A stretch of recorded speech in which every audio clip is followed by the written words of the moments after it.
भारत पाकिस्तान में cease fire पर पूर्व सेना प्रमुख चौंक गए। आगे इससे ज्यादा मौका नहीं मिलेगा।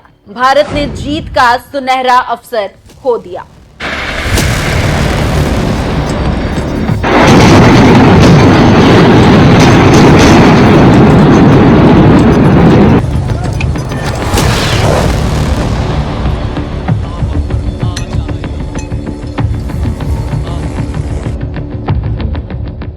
नमस्कार, न्यूज एक्सप्रेस देख रहे हैं आप। आपके साथ मैं हूं खुशबू राय।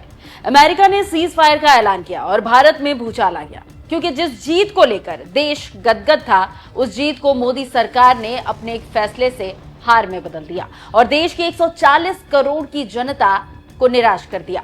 इसी को लेकर रक्षा मामलों के जानकार और पूर्व सेना प्रमुख हिल गए हैं और कह रहे हैं कि भारत ने सुनहरा अवसर खो दिया है।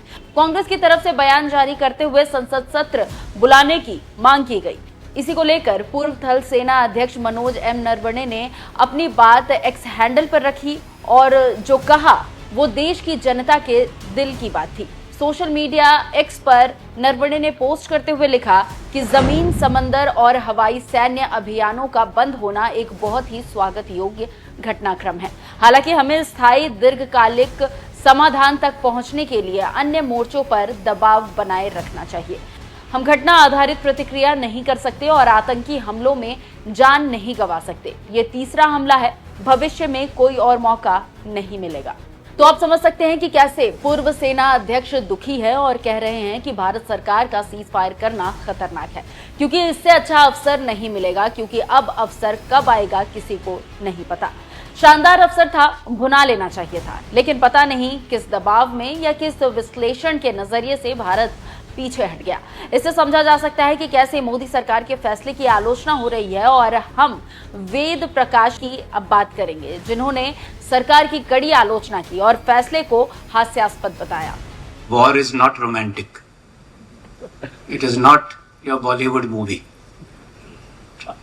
It is very serious business, and war और violence should be the last thing that we should resort to, and which is why our Prime Minister had said that this is not an era of war.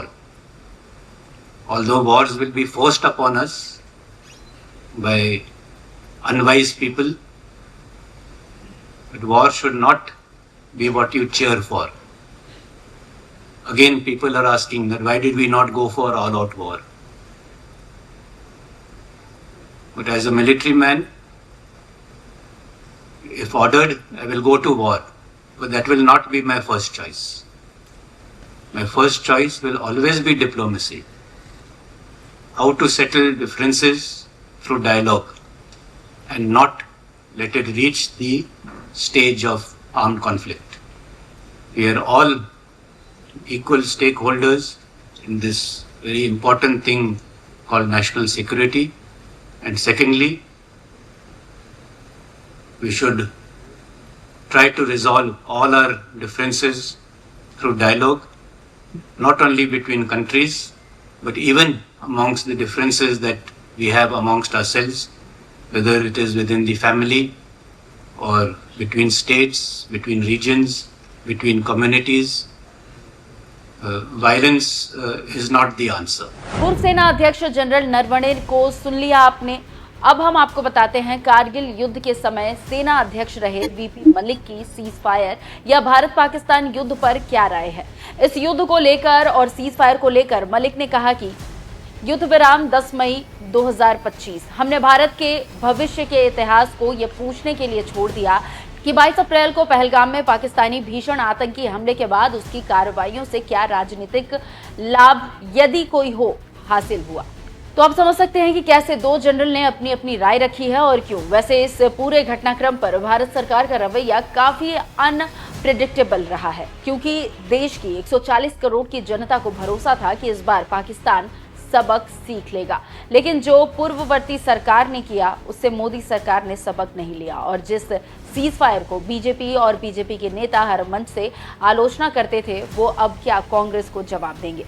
यहाँ पर social media पर एक 2023 की अमित शाह की bite viral हो रही है और धड़ल्ले से इस पर लोग कमेंट कर रहे हैं। आप सुनिए और अंदाजा लगाइए कि जिस सरकार के नेता सीज फायर को गलत बताते थे, वो खुद ही सीज फायर करके अपने पैर पर क्यों कुल्हाड़ी मार रहे हैं। सबसे बड़ी गलती जब हमारी सेना जीत रही थी, पंजाब का एरिया आते ही सीज फायर कर दिया गया और पाक ऑक्यूपाई कश्मीर का जन्म हुआ। अगर सीज फायर 3 दिन लेट होता तो पाक ऑक्यूपाई कश्मीर आज भारत का हिस्सा। एक